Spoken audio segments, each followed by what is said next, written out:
40 حدیثوں کی کتاب کا، کیونکہ اس کی تعلق جو ہے اسلام اور ایمان کے ارکان سے ہے، اور اس میں حلال حرام اور آداب اسلامی پر مشتمل جامع احادیث مبارکہ کا نایاب مجموعہ ہے اس کتاب کے اندر، ہے تو مختصر سی۔ تو اس کتاب میں موجود احادیث کا مجموعہ نہایت ہی توجہ طلب ہے، کیونکہ در حقیقت ان احادیث کے فہم سے ہی قواعد دین و اصول شریعت اسلامیہ سمجھ میں آ سکتے ہیں، اور اس کتاب میں ایسی احادیث بھی شامل ہیں جن پر احکام شریعت یعنی فقہ کا دار و مدار ہے، اسلامی فقہ کا دار و مدار ہے۔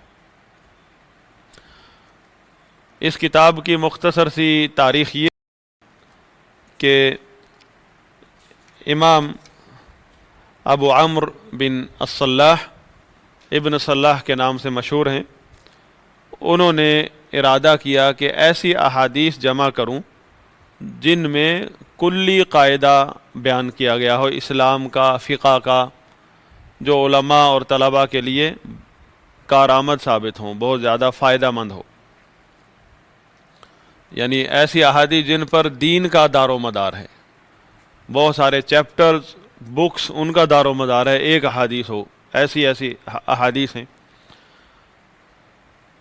تو ابن صلاح رحمہ اللہ اپنی کوشش کے مطابق احادیث جمع انہوں نے کی، اور یہ وہ دور تھا جس میں مختلف ائمہ نے 40 احادیث کا مجموعہ تیار کیا، کسی نے جہاد پر، کسی نے کسی مسئلے پر۔ تو ابن صلاح رحمہ اللہ ان کا ذہن جو ہے اس طرف گیا کہ میں عقیدہ اور اصولی قواعد پر مبنی احادیث کو جمع کروں۔ تو اس طرح وہ کامیاب ہوئے، 40 احادیث جمع نہیں کر پائے، کیونکہ یہ بہت زیادہ علم اور بہت زیادہ محنت طلب کام ہے، کیونکہ اس میں ایسی احادیث جمع کرنے کا انہوں نے ارادہ کیا تھا کہ جن پر دار و مدار ہو پوری فقہ کا یا عقیدے کا یا منہج کا، جو اس کا دار و مدار ہو، ایسی احادیث جمع کرنی ہے۔ تو وہ صرف 26 احادیث جمع کرنے میں کامیاب ہوئے۔ 26 احادیث، ٹارگٹ کیا تھا کہ 40 احادیث، کیونکہ 40 احادیث جمع کرنا ایک علماء کا اس دور میں ایک رواج بھی پڑ گیا تھا، اور اس بارے میں ایک حدیث بھی ہے، 40 احادیث جس نے جمع کی یا یاد کی، اس کی فضیلت پر، اگرچہ وہ سندن ضعیف ہے، لیکن علماء حدیث نے، ائمہ اہل سنت نے اس پر بڑا عمل کیا۔ تو امام ابن صلاح رحمہ اللہ ناکامیاب ہو سکے 40 جمع کرنے میں، تو وہ 26 احادیث انہوں نے جمع کی۔ تو یہ بھی بڑی بات تھی، 26 احادیث مل گئیں، جمع کر لی انہوں نے۔ تو ان کے بعد آئے امام نووی رحمہ اللہ، اسی ہدف پر انہوں نے کام کیا۔ امام نووی جن کی کتاب مشہور ہے ریاض الصالحین، تو انہوں نے جو مزید احادیث جمع کی، اس میں ایڈ کی، پہلے کتنی تھی؟ 26 تھی، تو انہوں نے جو ایڈ کی وہ بن گئی 42۔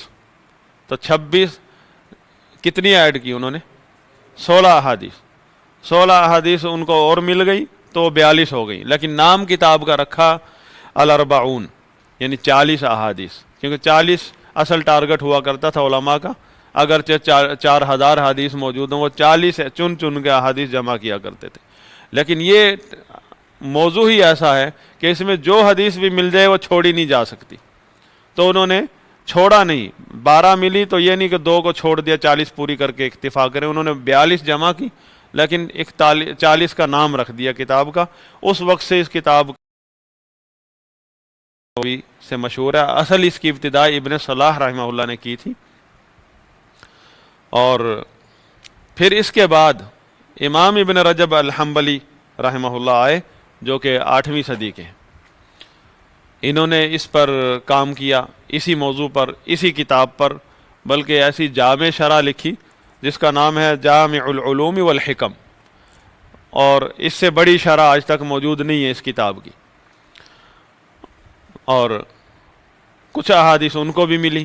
امام ابن رجب الحنبلی رحمہ اللہ، تو انہوں نے ان احادیث کو، جو ان کو احادیث ملی اسی موضوع پر، یعنی قواعد اور اصول اور کلیات پر، تو انہوں نے جب یہ احادیث مکمل کی تو 50 احادیث بن گئی. ٹوٹل 50 ہو گئی، لیکن پھر بھی نام کتاب کا وہی رہا، الاربعین نوویہ، 40 احادیث کا مجموعہ ہیں یہ اس وقت ٹوٹل 50. تو امام ابن ابی العز حنفی امام ابن رجب حنبلی رحمہ، اب ہم کیونکہ اس کلاس میں 2 کتابیں پڑھتے ہیں، ایک ابن رجب حنبلی کی اور شروع کر رہے ہیں شرح، ایک ہے امام ابن ابی العز الحنفی رحمہ اللہ کی، تو نام کبھی ان کا آ جاتا ہے میرے زبان پر. تو آج ہم جو کتاب پڑھ رہے ہیں اربعین نووی، شرح اربعین نووی کی، لیکن امام ابن رجب الحنبلی رحمہ اللہ کی شرح کے ساتھ پڑھ رہے ہیں، جو کہ اس کتاب کی شرح میں بنیادی اور جامع کتاب ہے.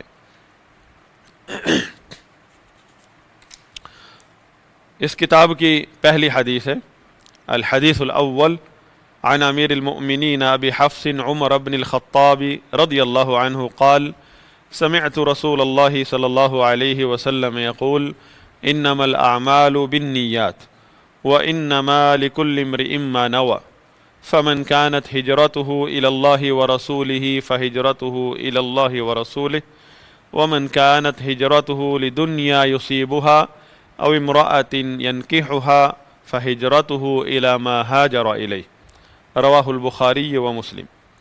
یہ حدیث بخاری مسلم کی ہے اور متفق علیہ ہے.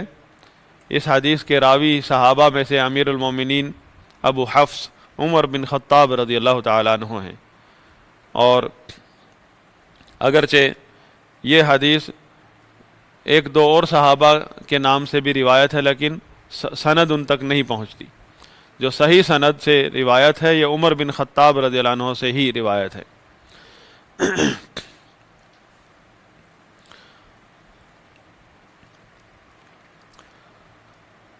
فرماتے ہیں کہ میں نے رسول اللہ صلی اللہ علیہ وسلم کو فرماتے ہوئے سنا ہے.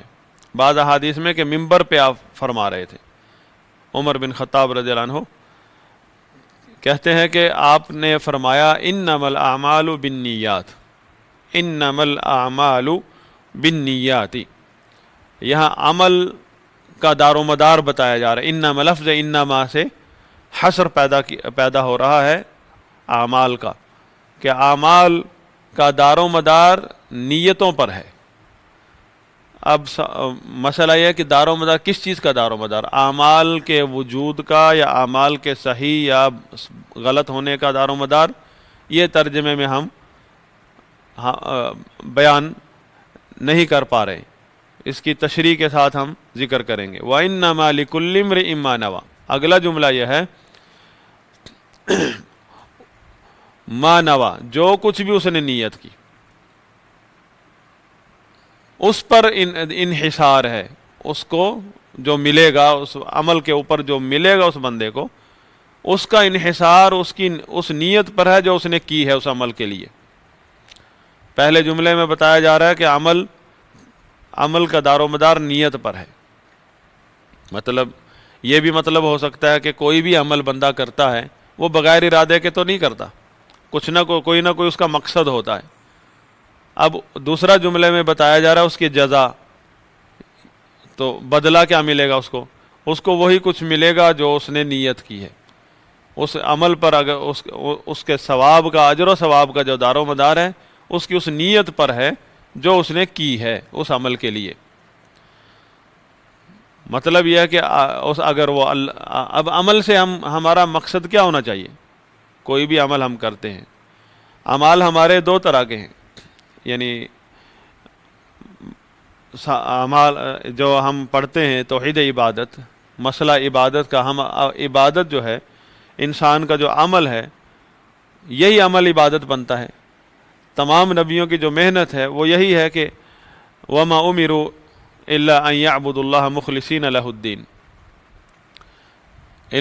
کہ اخلاص العمل للہ، جو ہمیں کہا گیا نا لا الہ الا اللہ، کہ نہیں ہے کوئی معبود برحق سوائے اللہ کے، مطلب معبود تو اللہ ہے، برحق ہے، معبود برحق تو اللہ ہے، لیکن وہ عبادات کیا ہیں جو اس کے لیے کی جاتی ہے؟ وہ ہمارے اعمال ہیں، ہمارے اقوال افعال ہیں، ان کو اگر ہم اللہ کے لیے خالص کرتے ہیں، یہ اصل عبادت ہے، اس کو توحید کہتے ہیں۔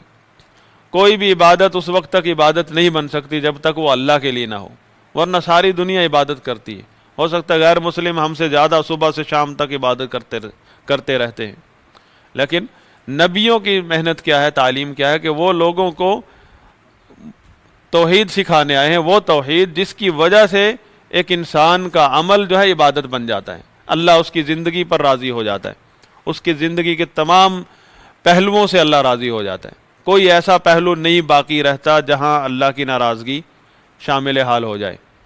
یعنی مسلمان جو ہے توحید کے ساتھ، کوئی بھی انسان جب نبی کی دعوت کو قبول کر لیتا ہے تو اس کو توحید یا اسلام ایسا منہج عطا کرتا ہے جس سے وہ اپنی زندگی کا ہر پہلو اللہ کو راضی کرنے کے لیے استعمال کر سکتا ہے، اور اللہ کا قرب حاصل کرنے کے لیے ہر پہلو اس کا استعمال کر سکتا ہے، اور یہ زندگی ہے ہی اللہ کا تقرب حاصل کرنے کے لیے۔ باقی پھر آخرت ہے، یہ تو کھیتی ہے، آخرت میں ہوگی، تو یہ کامیابی ہوتی توحید سے۔ تو اب اللہ کے نبی صلی اللہ علیہ وسلم فرما رہے ہیں کہ انما لکل امرئ ما نوی، کہ ہر شخص کے لیے وہی کچھ ہے جس کی اس نے نیت کی ہے۔ اجر و ثواب کا دار و مدار نیت پر ہے، عملوں کا دار و مدار نیت پر ہے، اجر و ثواب کا دار و مدار بھی نیت پر ہے۔ اب دو جملے ہیں، پہلے جملے میں بھی نیت کا ذکر ہے اور دوسرے جملے میں بھی۔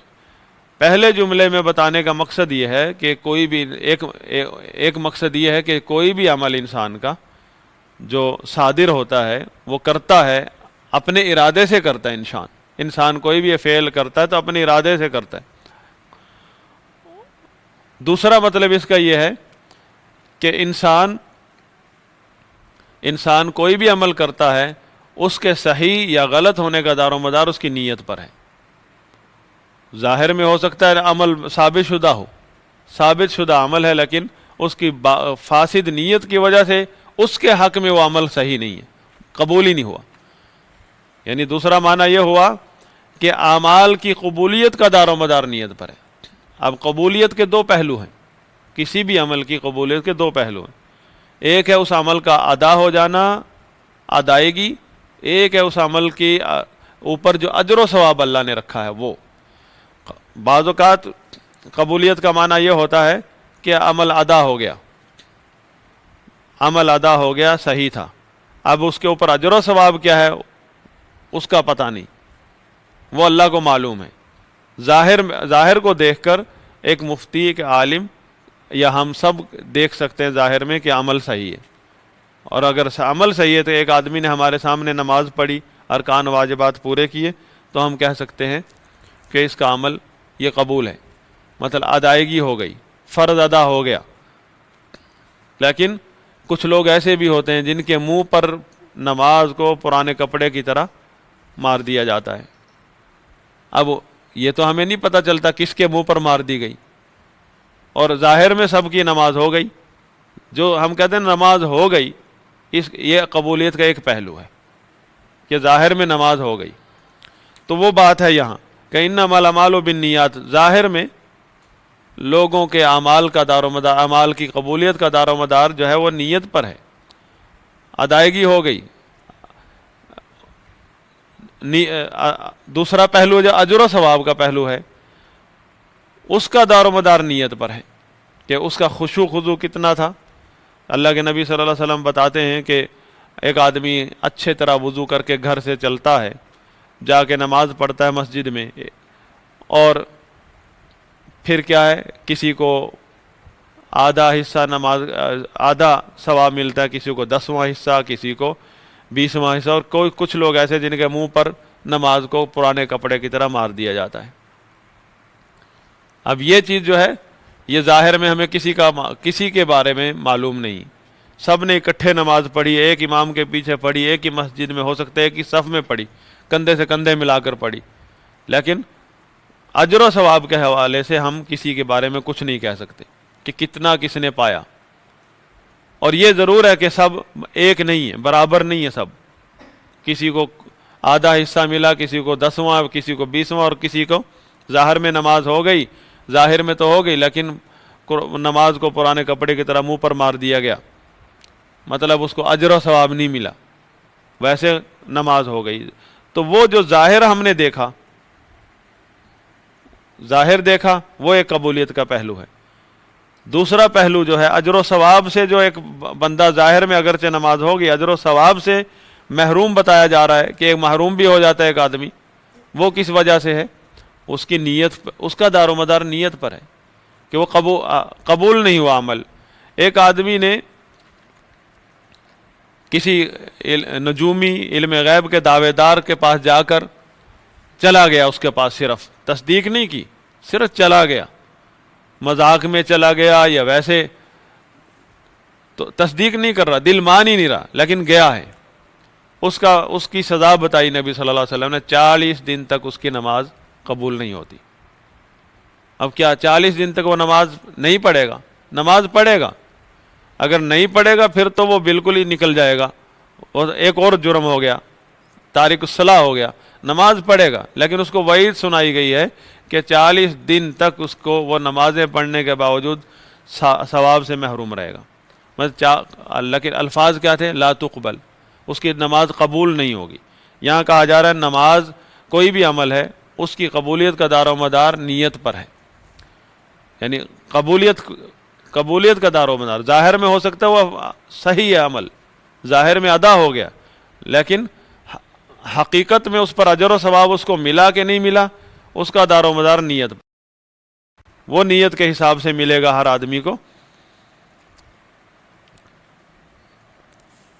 تو امام ابن رجب الحنبلی رحمہ اللہ اس حدیث کی اہمیت واضح کرنے کے لیے، کیونکہ ہم نے شروع میں ذکر کیا تھا کہ اس کتاب میں احادیث جو ہیں وہ خالی اقوال زری نہیں ہیں، ایسی ایسی احادیث ہے جس پر دار و مدار ہے پوری فقہ کا، بعض اوقات اسلام کے اصول و ضوابط کا، قواعد کا۔ اس حدیث کے بارے میں امام شافعی رحمہ اللہ فرماتے ہیں کہ یہ حدیث ثلث العلم ہے، اگر پورا علم جمع کر لیا جائے تو اس کے 3 حصے کر لیے جائے تو ایک حصے کا دار و مدار اس حدیث پر ہے، ثلث العلم ہے، اتنا اس حدیث کی اہمیت ہے۔ فرماتے ہیں وَيَدْخُلُ فِي 70 بابا من الفقہ، فقہ کے 70 ابواب میں اس کی شمولیت ہے، مطلب اسلامی فقہی احکام کا یہ ثلث العلم ہے، جتنی بھی فقہی احکام ہیں، ہم نماز، روزہ، حج، زکوٰۃ، مسائل جو ہم پڑھتے ہیں، اس علم کا تیسرا حصہ ہے یہ۔ اور امام احمد بن حنبل رحمہ اللہ فرماتے ہیں اصول الاسلام علی 3 احادیث، اسلام کی بنیاد 3 احادیث پر ہے۔ ایک حدیث یہ ہے سیدنا عمر رضی اللہ عنہ والی، انما الاعمال بالنیات، اور دوسری حدیث ہے سید عائشہ رضی اللہ عنہ کی جو آئے گی، وہ ہے من احدث فی امرنا ما لیس منہ فہو رد، جس نے بھی کوئی ایسا کام ایجاد کیا جس پر ہمارا حکم نہیں ہے تو وہ مردود ہے۔ یہ حدیث تیسری ہے نعمان بن بشیر رضی اللہ عنہ کی حدیث، جو آئے گی اس کا ٹائٹل ہے الحلال بین والحرام بین، حلال بھی واضح ہے اور حرام بھی واضح ہے، درمیان میں کچھ باتیں ہیں، چیزیں ہیں جو مشتبہات ہیں، اکثر لوگوں کو ان کا پتہ نہیں ہوتا۔ تو یہ 3 احادیث امام احمد بن حنبل رحمہ اللہ فرماتے ہیں اصول الاسلام ہیں، اسلام کی بنیاد ہے ان پر۔ اور امام حاکم رحمہ اللہ فرماتے ہیں، وہ بھی امام احمد بن حنبل سے روایت کرتے ہیں، احمد بن حنبل کی بات ان کے بیٹے سے روایت کرتے ہیں کہ امام احمد بن حنبل کا دوسرا قول یہ ہے کہ یہ 3 احادیث انما الاعمال بالنیات، اور دوسری حدیث آئے گی وہ بھی اس کتاب میں ہے، ان خلق احدکم یجمع فی بطن امہ 40 یوما، کہ 40 دن تمہاری جو ہے تخلیق جو ہے اس کے تمہاری تخلیق اس کی ماں کے پیٹ میں 40 دن جمع رہتی ہیں۔ اور تیسری حدیث ہے من احدث فی دیننا ما لیس منہ فہو رد، سید عائشہ رضی اللہ عنہ والی، اور فرماتے ہیں کہ ینبغی ان یبدأ بہ بہذہ الاحادیث فی کل تصنیف، ان 3 احادیث کے ساتھ ہر تصنیف کی ابتدا کرنی چاہیے، یعنی اتنی اہمیت ہے ان کتابوں کی۔ امام اسحاق بن راہوی رحمہ اللہ وہ بھی فرماتے ہیں کہ 4 ایسی احادیث ہیں جن پر اصول الدین، جو کہ دین کی بنیاد ہیں، ان میں ایک حدیث یہ انما الاعمال بالنیات، باقی 3 احادیث جو ہیں وہ اسی کتاب میں آ رہی ہیں۔ اور امام ابو داؤد رحمہ اللہ جن کی سنن ابو داؤد ہے، وہ فرماتے ہیں کہ نظرت فی الحدیث المسند، میں نے احادیث جو مرفوع احادیث ہیں ان میں نے غور و فکر کیا، فاذا ہوا 4000 حدیث، میں 4000 احادیث تک پہنچ گیا۔ ثم نظرت فاذا مدار 4000 حدیث على 4 احادیث، پھر میں نے غور و فکر کیا تو میں اس نتیجے پر پہنچا کہ یہ 4000 احادیث جو مجھے ملی ہیں ان کا دار و مدار 4 احادیث پر ہے۔ اب آپ دیکھ لیں ائمہ کرام اہل علم ہمارے لیے کس طرح علم کا خلاصہ اور کس طرح شارٹ کٹ میں ہمیں آگے پہنچاتے ہیں علم میں، کیونکہ اگر ایک آدمی علماء کی رہنمائی میں علم حاصل کرتا ہے تو وہ شارٹ کٹ میں بہت جلدی آگے نکل جاتا ہے، اور اگر اپنا ذاتی مطالعے پر انحصار کرتا ہے تو وہ ہو سکتا ہے چکر وہیں کاٹتا رہے، وقت زیادہ گزر جائے اور اگلے لیول میں داخل ہی نہ ہو۔ تو وہ 4 احادیث جن پر 4000 احادیث کا دار و مدار ہے، ان میں ایک حدیث یہ ہے جو آج ہم نے شروع کی ہے، انما الاعمال بالنیات، اور باقی 3 احادیث وہ اسی کتاب میں آگے آ رہی ہیں۔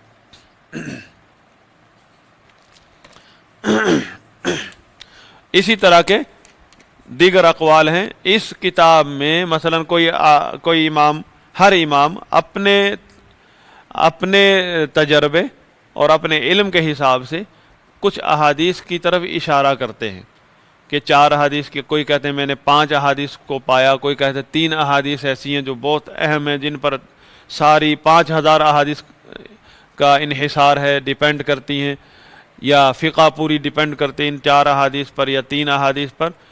جتنے بھی اس طرح اس قسم کے اقوال ہیں اس میں انما الاعمال بالنیات والی حدیث سب موجود ہے، باقی دوسرا نمبر تیسرا نمبر والی چینج ہوتی رہے گی، لیکن امام نووی رحمہ اللہ، امام ابن صلاح اور ابن رجب حنبلی رحمہ اللہ نے ان سب احادیث کو وہ نوٹ کرتے گئے کون کون سی حدیث کی طرف اشارہ کیا کسی بھی امام نے، تو اس کو اس میں داخل کر دیا، ان احادیث کو اس کتاب میں داخل کر دیا، اور حتیٰ کہ 50 تک یہ تعداد پہنچ گئی ہے۔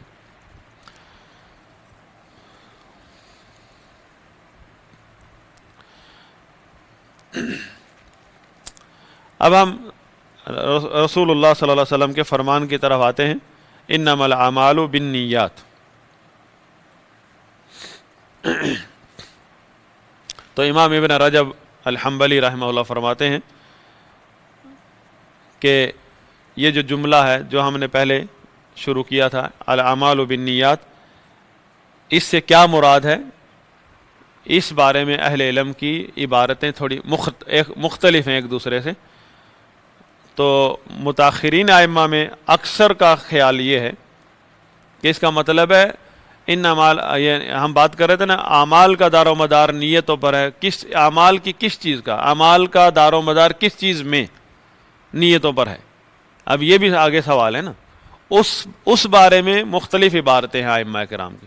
مثلا اکثریت جو متاخرین ائمہ کی وہ کہتے ہیں کہ مطلب یہ ہے کہ اعمال صحیح ہیں یا مقبول ہیں، ان عمل کسی بھی آدمی کا وہ صحیح ہے یا غلط ہے یا مقبول ہے یا غیر مقبول، اس کا انحصار یہ چیز جو ہے نیت پر ڈیپینڈ کرتی ہے۔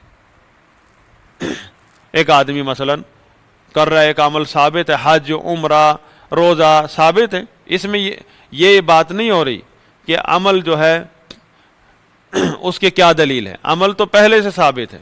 آپ ثابت شدہ اعمال جو پہلے ثابت شدہ ہیں ان اعمال کوئی بھی آدمی کرتا ہے، وہ عمل ثابت شدہ عمل آپ نے کیا، آپ نے کسی نے طواف کیا، کسی نے حج کیا، کسی نے عمرہ کیا، کسی نے جہاد کیا، کسی نے شہادت پائی، کسی نے مال خرچ کیا، یہ سب نیک اعمال ہے نا۔ اب یہاں بحث یہ نہیں ہو رہی کہ تحقیقات نہیں ہو رہی کہ عمل ثابت بھی ہے کہ نہیں ہے، اس کی دلیل کیا ہے، وہ بات نہیں ہو رہی۔ آپ ایک ثابت شدہ عمل جو شریعت نے بتایا ہے، جیسے شہادت ہے فی سبیل اللہ، یا وہ صدقہ خیرات ہے، قرآن کی تعلیم دینا، علم آگے پھیلانا، تبلیغ کرنا، یہ سب نیک اعمال ہیں، اس میں تو کوئی اختلاف نہیں ہے۔ عمرہ کرنا، حج کرنا، روزہ رکھنا، نماز پڑھنا، یہ تو ثابت شدہ ہے۔ لیکن جو آدمی کرے گا یہ اعمال، اس کے حق میں ایک آدمی نے کیا، اس کے لیے عمل قبول ہوا کہ نہیں ہوا، اس کا انحصار نیت پر ہے۔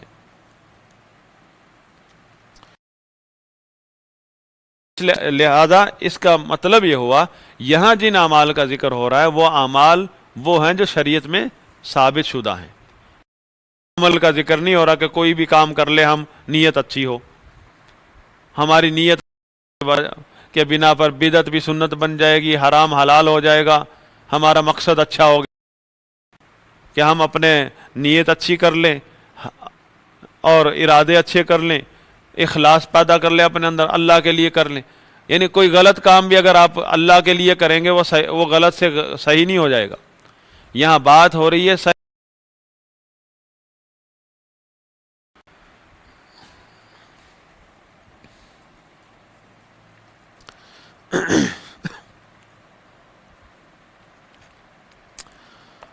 جو شرعی اعمال ہیں، جو شرعی اعمال ہیں، اسی حدیث سے فقہا نے دلیل لی ہے کہ کوئی بھی عمل ہے، چاہے وضو ہے، نماز ہے، روزہ ہے، کوئی بھی عمل ہے، اس کے لیے شرط ہے نیت۔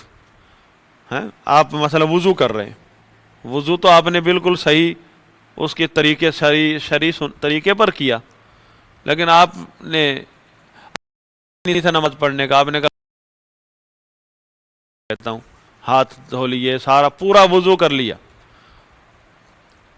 پورا وضو کر لیا، آپ کے ذہن میں تھا کہ ابھی ظہر کا ٹائم ہونے میں 2 گھنٹے پڑے ہیں، ابھی میرا وضو کرنے کا کیا فائدہ، میں نے تو لیٹنا ہے۔ آپ نے جا کے ویسے ہی ہاتھ میلے تھے، دھو لیے، اسی ارادے میں آپ نے یعنی بغیر وضو کے ارادے سے آپ نے وضو کر لیا۔ آپ کے ذہن میں تھا میں نے نہ نماز پڑھنی ہے، نہ نماز کا ٹائم ہے، میں تو ویسے ہاتھ دھونے آیا ہوں، دھوتے دھوتے آپ نے پورا وضو کر لیا، اور جو ہی آپ اپنے کمرے میں پہنچے تو گھڑی دیکھی تو آپ کو پتا چلا ابھی تو جماعت کھڑی ہونے والی ہے، مجھے تو دھوکہ لگ گیا۔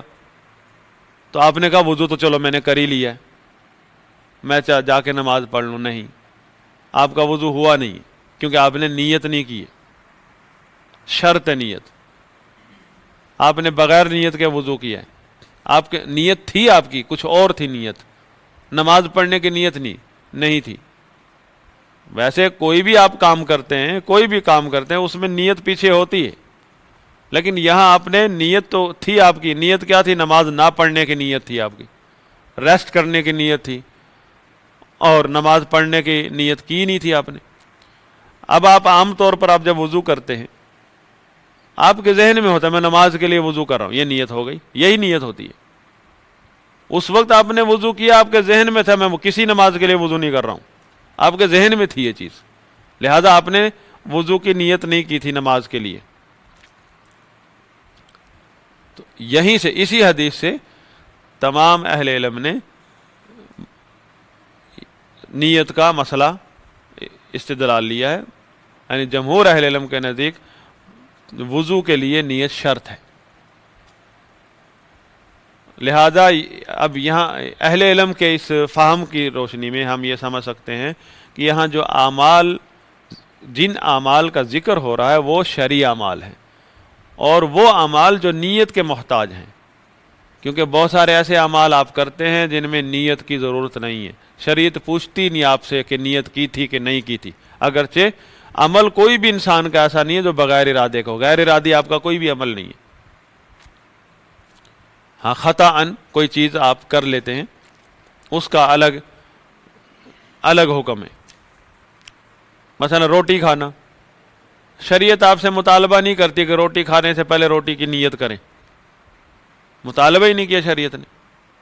لیکن جو یہ نیک اعمال ہیں جو اجر و ثواب کے لیے آپ عمل کرتے ہیں ان میں نیت کا مطالبہ کیا گیا ہے. اگر آپ نے نیت نہیں کی وہ عمل یوں ہی چلا جائے گا، چاہے آپ نے 4 گھنٹے کرتے رہے اس عمل میں لگا دیے. تو اس حدیث میں ہر عمل کا ذکر نہیں ہے. دوسری بات ہے، اسی جملے کا دوسرا معنی جو اہل علم لیتے ہیں، جو وہ کہتے ہیں کہ اس کا مطلب یہ ہے کہ عمل جو ہے الاعمال صالحۃ او فاسدۃ او مقبولۃ او مردودۃ او مصاب علیہا او غیر مصاب علیہا بالنیات.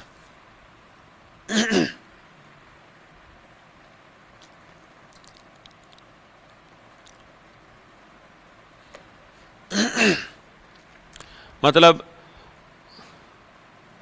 آپ کا کوئی عمل جو ہے، ایک معنی تو یہ ہوا کہ کوئی بھی عمل جو ہے آپ کا بغیر ارادے کے نہیں ہے. ایک معنی یہ ہوا کہ آپ کا کوئی بھی عمل جو ہے وہ اس وقت تک اس کا دار و مدار جو ہے آپ کی نیت اس کے قبول ہونے کا، اس کے فاسد ہونے کا یا صحیح ہونے کا. کہتے ہیں نا کہ آپ کا وضو صحیح نہیں ہوا جی، حالانکہ ظاہر میں وضو تھا آپ کا. ہم نے کہا آپ کا وضو، یہ وضو آپ کا وضو نہیں ہے، آپ کا وضو یہ نماز، اس سے نماز نہیں پڑھ سکتے آپ. ہم نے یہ کہا وضو حالانکہ ظاہر میں پورا تھا.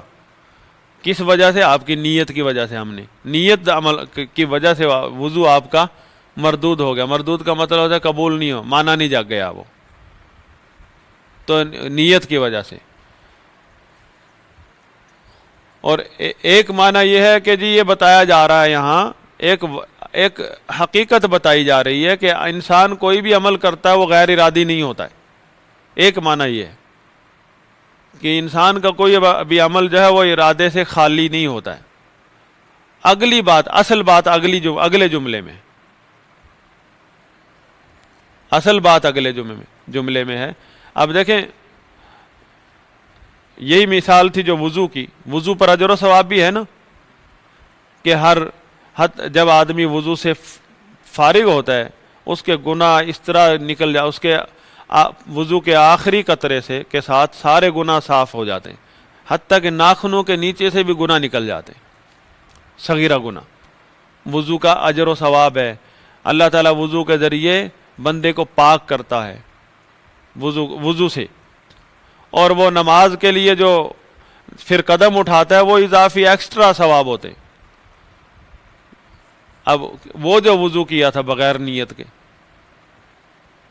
اس پر بھی اجر ملے گا. جو اگلا جملہ ہے نا، اگلا جملہ وَإِنَّمَا لِكُلِّ امْرِئٍ مَّا نَوَىٰ، ہر شخص کو جو ثواب ملتا ہے اس کا دار و مدار اسی پر ہے جو اس نے نیت کی ہے. اگر آپ نے نیت کی ہوتی کہ میں وضو والا، نماز والا وضو کر رہا ہوں، تو اب اجر و ثواب بھی آپ کو اس حساب سے ملتا. آپ نے جب وہ نیت ہی نہیں کی تو اجر و ثواب کی امید آپ نہیں لگا سکتے. ایک آدمی نے بہت مال خرچ کیا. مال خرچ کرنا، چاہے وہ زکوٰۃ ہو یا ویسے مدد کر دی کسی کی، لوگوں کو کھانا کھلایا، صدقہ خیرات کیا، یہ ایک عمل ہے اور اس پر اجر و ثواب ہے، ایک نیک عمل ہے. لیکن اس کے ذہن میں نہیں تھا اس پر بھی اجر و ثواب ملتا ہے، یا تھا تو اس نے اس کی پرواہ نہیں کی اجر و ثواب کی. اس کے سامنے تو ظاہری مقاصد تھے کہ ان لوگوں سے میں نے ووٹ لینے ہیں، تو لہٰذا ان پر خرچ کرو، خوب کھلاؤ پلاؤ ان کو. حالانکہ پیسہ ہی خرچ کیا تھا، نیت کا مسئلہ تھا صرف. وہی پیسے سے وہ اسی پیسے کے ساتھ اب اس نے پیسہ خرچ کر کے، لوگوں پر خرچ کر کے ان کے دل جیتنا ہے. تو ایک تو فطری چیز ہے، آپ جس پر بھی خرچ کرو گے پیسہ، اس کے دل سے دعائیں بھی نکلیں گی، اس کی ہمدردیاں بھی آپ کے ساتھ ہوں گی، یہ تو فطری چیز ہے. آپ اس کے پیچھے لگ گئے. آپ کا مقصد وہ نیک عمل نہیں تھا کہ میں پیسہ خرچ کروں, میں ان کو کھانا کھلاؤں, ان کی مدد کروں, اور اس پر جو اجر و ثواب ہے اللہ کے پاس ہے وہ حاصل کروں. باقی جو اس کا ایک رزلٹ ہے, ایک فطری چیز, وہ آپ کو مل کے رہنا تھا, لیکن آپ نے ثواب کی بھی نیت نہیں کی. آپ نے اپنا ایک محدود مقصد سامنے رکھا کہ ان سے میں نے کام لینا ہے, اور اتنا پیسہ لگایا, وہ سارا پیسہ ضائع چلا گیا. نیت آپ کی, کیونکہ آپ کو اس پیسے پر اگرچہ بہت کچھ لگایا, اور ایک غریب آدمی نے تھوڑا سا پیسہ دیا, اس پر اس نے اجر و ثواب پا لیا, اور آپ نے لاکھوں روپے خرچ کر لیے, لیکن اس پر ثواب کی امید نہیں لگا سکتے آپ اب بعد میں, کیونکہ نیت پر دار و مدار ہے اجر و ثواب. آپ جو عمل کرتے ہیں کیوں کرتے ہیں؟ اب یہاں آپ کو یہ سوچنا چاہیے, ہم جو کوئی بھی عمل کرتے ہیں, ہمارا عمل ایک سب سے بڑا عمل ہے دعا. آپ دعا کرتے ہیں, اس کو یہ بھی عبادت کا ایک آدھا حصہ, آدھی عبادت یہ ہے, بلکہ یہ ہے ہی عبادت. اللہ کے نبی صلی اللہ علیہ وسلم نے فرمایا. لیکن عبادت کی 2 اقسام ہیں, یہ دعا کی 2 قسمیں ہیں, دعا المسئلہ, دعا العبادہ. جب آپ اللہ سے مانگتے ہیں یہ بھی عبادت ہے, اور جب آپ اللہ کے لیے کچھ کرتے ہیں, نماز پڑھتے ہیں, روزہ رکھتے ہیں, ذکر و اذکار کرتے ہیں, تلاوت, یہ بھی عبادت ہے. اب مانگ رہے ہیں وہ تو اپنی گھر کی چیزیں مانگ رہے ہیں, اپنی ضروریات میں اللہ کو پکار رہے ہیں, اپنے مقصد کے لیے پکار رہے ہیں, لیکن عبادت ہے. تو اللہ کا وعدہ ہے, اگر آپ مانگو گے میں دوں گا. وقال ربکم ادعونی استجب لکم, اگر تمہارے رب نے کہا ہے کہ تم اگر مجھے سے مانگو گے, مانگو, ادعونی, وہ حکم دیا ہے, مانگو مجھ سے, استجب لکم, میں تمہیں دوں گا. اور اگر نہیں مانگتے ہو, ان الذین یستکبرون عن عبادتی سیدخلون جہنم داخرین, جو لوگ نہیں مانگتے ہیں, جو لوگ مانگتے نہیں ہیں, مطلب اللہ سے ان کو یقین ہی نہیں ہے, اللہ پر امید نہیں رکھتے, اللہ سے مانگنے کا ان کو دل مطمئن نہیں ہوتا, غیر اللہ سے مانگتے ہیں, تو جہنم میں ذلیل و رسوا ہو کر جائیں گے. اسی آیت کا دوسرا پہلو یہ ہے کہ تمہارے رب نے کہا کہ میری ہی عبادت کرو. ادعونی, عبادت کے معنی میرے لیے ذکر و اذکار کرو, میرے لیے تلاوتیں کرو, میرے لیے فرض نماز, نفل نماز, تہجدیں پڑھو, صدقہ خیرات کرو, میرے لیے کرو, جو کچھ بھی کرتے ہو میرے لیے کرو, اپنے سارے اعمال میرے لیے کرو. آگے کیا وعدہ کیا ہے؟ استجب لکم, میں قبول کروں گا. اب یہاں قبولیت کے معنی میں, عمل کرو گے, کوئی بھی نیک عمل کرو گے میں قبول کروں گا, کچھ بھی مانگو گے میں دوں گا, یہ وعدہ اسی ایک آیت میں. ادعونی کا مطلب دعا, جو لفظ دعا ہو نا, اللہ نے حکم دیا دعا کا, اللہ نے دعا کا حکم دیا, اور دعا کے 2 پہلو ہیں.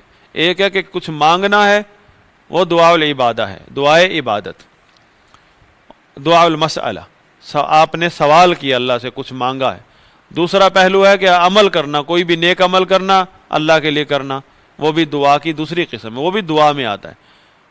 تو اگر کوئی بھی عمل کرو گے اس پر کیا ملے گا آپ کو؟ اجر و ثواب ملے. قبول کروں گا, قبول ہو گیا تو اجر و ثواب آپ کے لیے لکھا ہوا ہے. وہ اجر و ثواب ہو سکتا ہے نبی صلی اللہ علیہ وسلم نے پہلے ہی بتا دیا ہے, اور ہو سکتا ہے نہ بتایا تو اللہ اپنے حساب سے دے گا آپ کو. شریعت میں اگر صرف ترغیب دی گئی ہے, ترغیب دی گئی آپ کو, اس کا اجر و ثواب اللہ اپنی خزانوں سے دے گا. مقصد اب واضح ہو گیا ہمارے سامنے. جب بھی دعا مانگنی ہے تو اس یقین سے مانگنی ہے کہ ملے گا. آپ اگر یقین ہی نہیں رکھتے اللہ سے ملنے کا, آپ کہتے ہیں مانگتے رہو, بس ایک رسم ہے یہ تو مانگنے کی, ملتا جلتا کچھ نہیں ہے, پتہ نہیں کب ملے گا کہ نہیں ملے گا, تو یہ سب ضائع ہے آپ کا عمل. نیت آپ کی پہلے فطور ہے اس میں. تو انما الاعمال بالنیات وانما لکل امرئ ما نوى, آپ کا یہ جو عمل ہے دعا مانگنے کا, دعا جب بھی مانگتے ہو, دعا ایک عمل ہے نا, کس لیے مانگتے ہو؟ کہ وہ اس سے ملے گا مجھے. اگر آپ کی نیت صحیح ہے تو پھر اس کے مطابق آپ کو اس کے حساب سے ملے گا. جیسے حدیث میں واضح بھی کہا اللہ تعالیٰ نے, انا عند ظن عبدی بی, میں اپنے بندے کے گمان کے مطابق اس کے قریب ہوتا ہوں.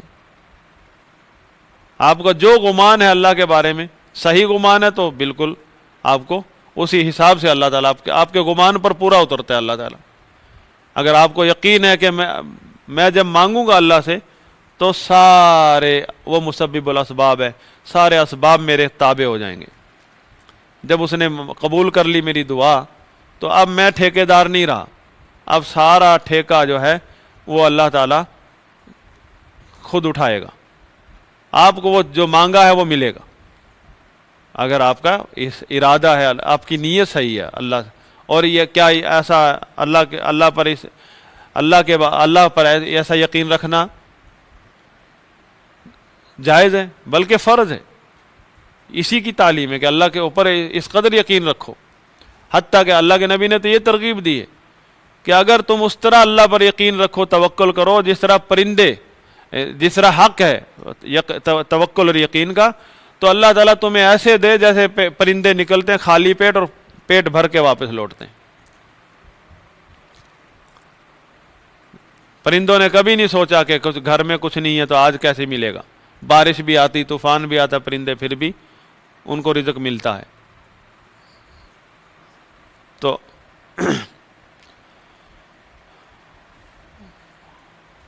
دعا مانگتے ہوئے بھی آپ کی نیت پرفیکٹ ہونی چاہیے، ورنہ دعا کا فائدہ نہیں ہوگا. اور دعا کتنا عظیم عمل ہے. آپ کی زندگی کی ساری خوشیوں کا دار و مدار انحصار آپ کی دعا پر ہے، کیونکہ آپ کو جو کچھ بھی ملتا ہے اس مالک الملک کے خزانے سے ملتا ہے. اور اس خزانے کے دروازے پر پہنچ کر بھی آپ کی نظریں جو ہے زمین پر لگی ہوئی ہیں. زمین وہ کہتا ہے وَفِي السَّمَاءِ رِزْقُكُمْ، رزق تمہارا آسمان میں ہے، آپ ڈھونڈ رہے ہو مٹی میں.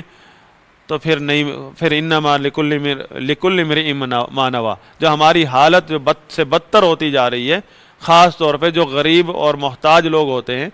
غریب اور محتاج ہونا اس میں کسی کا قصور نہیں ہے، نہ کسی گورنمنٹ کا، نہ اس خود بندے کا. غریب یا محتاج ہونا، حالات تنگ ہونا کسی کا قصور نہیں ہے. یہ تو ایک وقت آیا ہے انسان پر کہ اللہ تعالیٰ کے قریب ہونے کا. اب بندہ جو ہے پھر ان حالات میں یا تو اس کا بیڑا پار ہو جاتا ہے یا پھر وہ غرق ہو جاتا ہے. بیڑا پار کیوں ہوتا ہے؟ کب ہوتا ہے؟ جب وہ ان حالات میں پھر اللہ پر انحصار کرتا ہے، اس کے دروازہ کھٹکھٹاتا ہے، اس سے مانگتا ہے، پورا اپنے گھر کے ایک ایک چیز کا جو انحصار ہے وہ اللہ پر کر لیتا ہے. عین اس کو یقین آ جاتا ہے، یقین ہوتا ہے کہ قارون کی طرح جو ہے، جو کسی بھی قارون نے کہا تھا نا کہ یہ تو میری قابلیت ہے، یہ تو میں حقدار ہوں اس مال کا. اب اس کو یقین آ جاتا ہے کہ سارے دعوے یا قارونی ہیں، چاہے اپنے ہاتھ سے بندہ کما کے کھاتا ہے لیکن رزق اللہ کا ہے. اللہ تعالیٰ کھلاتا ہے، اللہ تعالیٰ حالات بدلتا ہے، اللہ تعالیٰ بندے کی کشتی کو پار لگاتا ہے. اس لیے نہیں کشتی پار لگی کہ میرے پاس اچھی لیول کا جنریٹر لگا ہوا تھا، اس میں انجن لگا ہوا تھا. ہاں، کشتی پار لگنے پر آئے تو بغیر تختوں ایک تختے پر آدمی پار لگ جاتا ہے. بہرحال یعنی یہاں تعلیم یہی دی کہ آپ کا ڈیپینڈ کرتا ہے آپ کا عقیدہ اور نظریہ کیا ہے زندگی گزارتے ہوئے. عمل آپ کی زندگی ہے. آپ کا یہ عقیدہ اور یہ آپ کا جو نظریہ ہے اللہ کے بارے میں، اسی پر انحصار کرتا ہے آپ کو کیا ملے گا اللہ کے خزانوں سے. اب جو کوئی بھی نیک عمل کرتے ہیں، آپ روزہ رکھتے ہیں، نماز پڑھتے ہیں، جتنے فرائض ادا کرتے ہیں، وہاں آپ کو کیا لینا ہے اللہ سے؟ یا رسم ادا کرتے ہیں کہ 5 ٹائم کا پیریڈ ہے، 5 ٹائم کی حاضری ہے، رسم ادا کی. اب آپ یہی بات کہیے نا کہ وضو کر کے جاتا ہے گھر سے، اچھی طرح وضو کرتا ہے، محنت کرتا ہے، ٹائم نکالتا ہے، قدم اٹھاتا ہے، مسجد میں جاتا ہے. ان میں سے کتنے ایسے لوگ ہیں جن کے منہ پر مار دی جاتی نماز، اور ظاہر میں ماشاءاللہ حاجی صاحب جا رہے ہیں اور حاجی صاحب آ رہے ہیں، جا رہے ہیں آ رہے ہیں، مسجد میں آتے جاتے دیکھا ہم نے. تو وجہ کیا ہے؟ پتہ ہی نہیں اس کو میں جا کہاں رہا ہوں، سجدہ کس کو کر رہا ہوں. وہاں بھی گھر کے حساب کر رہا ہے نماز میں. عمل یعنی ہم نے چاہے تلاوت کر رہے ہیں، چاہے تسبیح کر رہے ہیں، چاہے نماز پڑھ رہے ہیں، فرض ہو یا نفل، کوئی بھی عمل کر رہے ہیں، سب سے پہلے یہ سوچنا ہے میں کیا چاہتا ہوں اس عمل سے. یا ٹائم ضائع کر رہا ہوں؟ آپ کو پتہ ہونا چاہیے کہ اللہ کا وعدہ کہ کوئی بھی عمل کرو گے میں قبول کروں گا، میں آپ کی کوئی نیکی اللہ تعالیٰ ضائع نہیں کرتا ہے. تو یہ آپ کے ذہن میں ہونا چاہیے، میں جو نیکی کر رہا ہوں اس میں بس تھوڑی سی آپ کو جو ہے اللہ کی طرف توجہ کرنی ہے، نیت کو پختہ کرنے، کہ آپ کو یہ علم ہونا چاہیے کہ اگر میری یہ نیکی قبول ہو جائے تو اگر اس نیکی قبول ہو جائے نا، صرف ایک نیکی، تو اسی وقت اگر آپ دنیا سے اٹھا لیے جائیں تو آپ نے بہت کچھ کما لیا دنیا سے، صرف ایک نیکی کا قبولیت کے وقت. ابن عمر رضی اللہ عنہما کہا کرتے تھے نا کہ مجھے پتہ چل جائے نا کہ میری یہ نماز قبول ہو گئی ہے، اس کے بعد میں رہنا ہی پسند نہیں کروں گا، میں دعا کروں گا اللہ مجھے اٹھا لے. یعنی ایک عمل صرف آپ کا قبول ہو جائے نا دنیا میں، بس ساری دنیا کما لیا آپ نے، آخرت بنا لیا آپ نے. اور ہم اسی لیے تو ہم لگے ہوئے ہیں ساری زندگی، ہم نے عمل کرنا ہے، پتہ نہیں کون سا عمل، کیونکہ بیچ میں اب آپ نے دیکھا ہماری ہی اپنی ہی وجہ سے کتنے اعمال یوں ہی ضائع چلے جاتے ہیں، منہ پر مار دیے جاتے ہیں. لہذا یہاں خبردار کیا جا رہا ہے، آپ بہت عمل کرتے ہیں، آپ کی ساری زندگی اعمال سے بھری ہوئی ہے، لیکن اعمال وہی اعمال آپ کے کام آئیں گے جن کو کرتے ہوئے آپ نے اپنا کانسیپٹ جو تھا، نظریہ جو تھا، وہ صحیح بنایا ہوا تھا اسلامی عقیدے کے مطابق. عمل کرتے ہوئے بھی آپ بڑے موحد ہیں ماشاءاللہ، بہت نیک ہیں، لیکن عمل کرتے ہوئے آپ غائب ہوتے ہیں. عمل کر رہے ہیں، عمل بھی کر رہے ہیں، لیکن نیت آپ کے دماغ غائب ہے، غیر حاضر ہے، وہ عمل آپ کے کام نہیں آئے گا.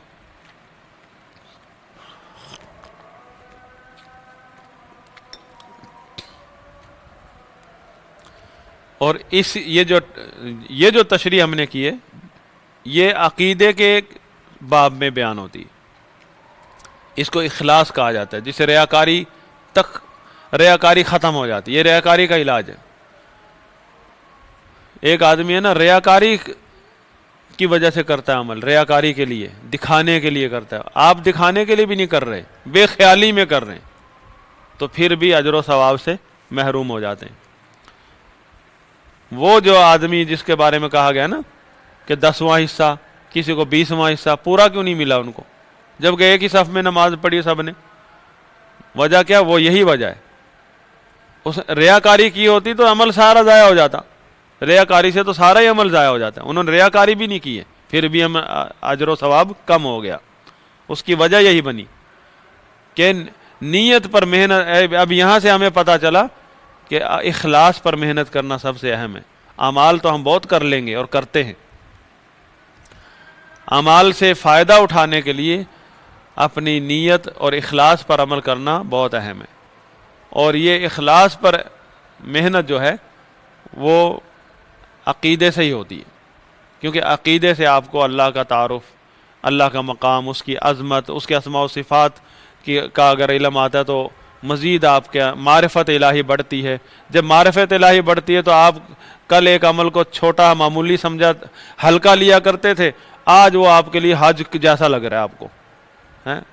آپ پھر بھاگ کر جاتے ہیں، آپ اہتمام کرتے ہیں، یار 2 رکعت سورج نکلنے کے بعد پڑھنے کا اجر و ثواب ہے حج اور عمرے کا. اور آپ کو قدر آ گئی کہ اللہ سے جو ثواب ملتا ہے نا، اجر و ثواب، اس کی قدر کیسے آئے گی ہمارے دلوں میں؟ قدر ہی نہیں ہوگی تو پھر ہم کیسے نیت کریں گے؟ عمل پر ملتا ہے اجر و ثواب. جتنے بھی اعمال ہیں ان کی قبولیت کا مقصد کیا ہے؟ کہ اجر و ثواب چاہیے ہمیں. کسی بھی نماز کے بدلے آپ نے روزی مانگی، یا کہیں عقیدہ ہے آپ کہ نماز اس لیے پڑھتے ہیں کہ روزی ملے گی؟ روزی تو سیدھا بولو اللہ سے مانگو، روزی آپ کو ملے گی. روزی مانگو، بیوی مانگو، شادی مانگو، گھر کی خوشحالی مانگو، جاب مانگو، بچے مانگو، اولاد مانگو، جو بھی مانگو ملے گا. کہا ہے جس طرح مانگو گے، جتنا مانگو سب ملے گا، اس سے زیادہ ملے گا. لیکن اپنے اعصاب کو مضبوط کرو. اللہ سے مانگتے ہوئے آپ کو پتہ ہونا چاہیے کہ واقع حقیقت میں مانگ رہے ہیں آپ. لیکن ہماری حالت یہ ہوتی ہے کہ ہم مانگ رہے ہوتے ہیں، لیکن ہماری نظر ادھر اللہ کے خزانوں پر نہیں، اللہ کے دربار پر نہیں ہوتی. ہماری نظریں، ہمارا دل کہہ رہا ہوتا ہے یہ ہوگا کیسے، پیسے تو ہے نہیں، فلاں تنگی ہے فلاں تنگ، ہوگا کیسے؟ مانگ تو رہا ہوں، ہوگا کیسے؟ تو پھر ہوگا ہی نہیں جب پہلے آپ کا نیت ہی خراب ہے، آپ کو پتہ ہی نہیں آپ مانگ کس سے رہے ہیں۔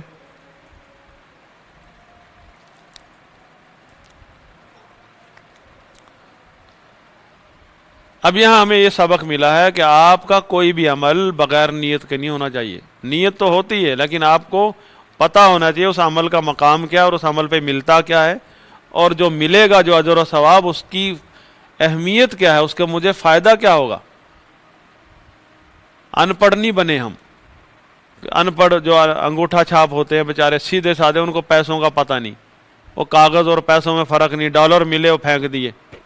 ہاں، ایک اماں گاؤں میں رہتی تو اس کا بیٹا منی آرڈر بھیجتا رہا، وہ سمجھتی رہی کاغذ ہے، کوئی خط ہے، اور گھر میں 10-20 سال تنگی میں گزار دیے، گھر میں پیسے جمع کرتی رہی، اس کو پتہ ہی نہیں یہ پیسے ہیں۔ تو اسی طرح ہم عمل کرتے ہیں، ہمیں پتہ ہی نہیں اس پر جو اجر و ثواب ملتا ہے اس کی کتنی اہمیت ہے۔ اجر و ثواب کا یعنی ہم بیلنس جو ہے وہ بنا رہے ہوتے ہیں اور اس کے مواقع مل رہے ہوتے ہیں، ہمیں قدر ہی نہیں ہوتی۔ وہ قدر بتائی جا رہی ہے یہاں کہ آپ قدر کریں، یہ جو عمل کی توفیق مل رہی ہے آپ کو، عمل کا وقت مل رہا ہے، اس عمل سے آپ بہت کچھ کما سکتے ہیں، لیکن اس کے لیے ضروری ہے کہ آپ اپنا ارادہ، اپنی نیت اور اخلاص یہ مضبوط کریں، ہے نا۔ ایمان گھٹتا بھی اور بڑھتا بھی، ایمان جو ہے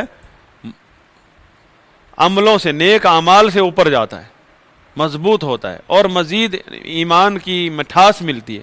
اور ہمارے ساتھ ایسا کیوں ہوتا ہے کہ ہم نماز شروع کی، تراویح شروع کی، تہجد شروع کی، تلاوت شروع کی، کچھ دنوں بعد ہم پھر پہلے سے بھی زیادہ دور چلے جاتے ہیں عمل سے۔ وجہ یہی ہوتی ہے کہ ہمیں پتہ ہی نہیں کہ کتنا عظیم عمل کر رہے ہیں، اس کے اوپر کیا کچھ ملتا ہے ہمیں۔ تو یہاں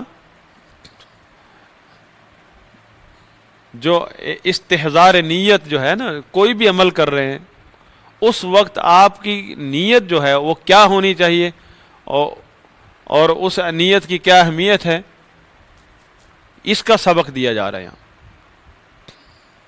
حتیٰ کہ آپ مسلمان بحیثیت مسلمان زندہ ہیں، اب اس کی بھی آپ کو قدر ہوگی اس کے بعد، کیونکہ اللہ تعالیٰ نے مسلمان کے ایک ایک عمل پر اجر و ثواب رکھا ہے۔ تکلیف ملتی تو اجر و ثواب کئی لوگ آپ نے دیکھا ہوگا وینٹیلیٹر پر ہیں، کہتے ہیں مصنوعی سانس لے رہے ہیں، ڈاکٹر ان کو مردہ میں شمار نہیں کرتے اور وینٹیلیٹر سے بھی آزاد نہیں کرتے ہیں، کہتے جب تک وینٹیلیٹر پر ہے اس وقت تک یہ زندوں میں شمار ہے۔ تو کچھ ڈاکٹر بھی اور کچھ لوگ بھی کہتے ہیں کیا فائدہ اس کا، جانے دو، اس کو اتار لیتے ہیں، وینٹیلیٹر سے اتار لیتے ہیں۔ اگر آپ کو معلوم ہو نا کہ اللہ تعالیٰ نے مسلمان کے لیے کیا رکھا ہوا اس دنیا میں، اس کی تکلیفوں پر، اس کے اعمال پر، تو آپ کہیں کہ یہ لمحات جو ہیں ساری زندگی سے زیادہ افضل ہیں اس کے جو وینٹیلیٹر پر گزر رہے ہیں، یعنی ساری زندگی سے زیادہ اہم ہیں اس کی زندگی میں، ایک ایک سانس اہم ہے۔ وہ اگرچہ آپ سے بات نہیں کر پا رہا ہے، اگرچہ وہ اٹھ نہیں پا رہا ہے، آنکھ نہیں کھول پا رہا ہے، لیکن جو لمحہ اس کا اس تکلیف میں گزر رہا ہے، مرض میں گزر رہا ہے، اس پر جو اس کے لیے اللہ کی طرف سے مل رہا ہے، اس کے گناہ معاف ہو رہے ہیں، اس کے درجات بلند ہو رہے ہیں، وہ آپ اس کا اندازہ تو کریں آپ، لیکن کیسے کریں گے اندازہ؟ یہی چیز جب ہمیں علم ہوگا تو ہماری نیتیں ہر وقت ہماری نیت جو ہے وہ کلیئر ہوگی، اور اس کے مطابق ہم اللہ تعالیٰ سے اجر و ثواب پائیں گے۔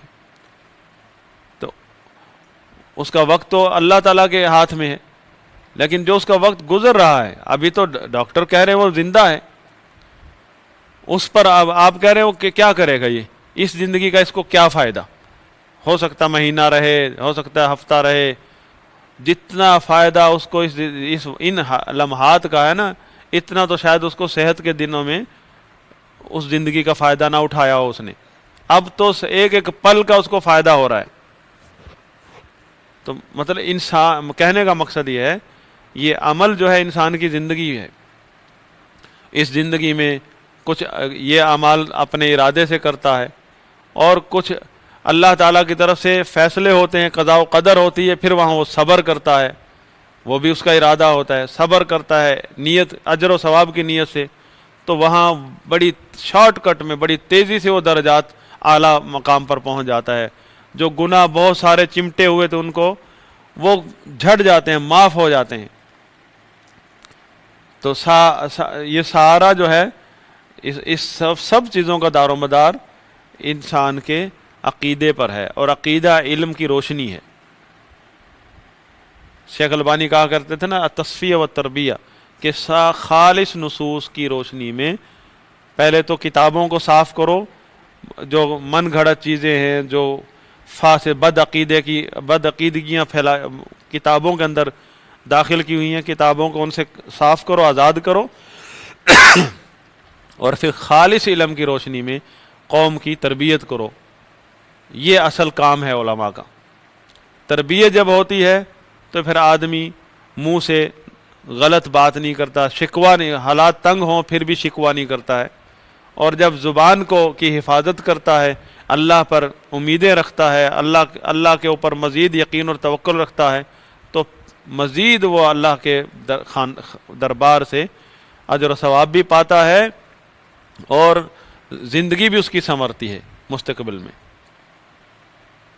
تو اللہ سے دعا ہے کہ اللہ تعالی ہمیں رسول اللہ صلی اللہ علیہ وسلم کی تعلیمات کو سمجھ کر اپنی زندگی بسر کرنے کی توفیق عطا فرمائے. وآخر دعوانا الحمد للہ رب العالمین.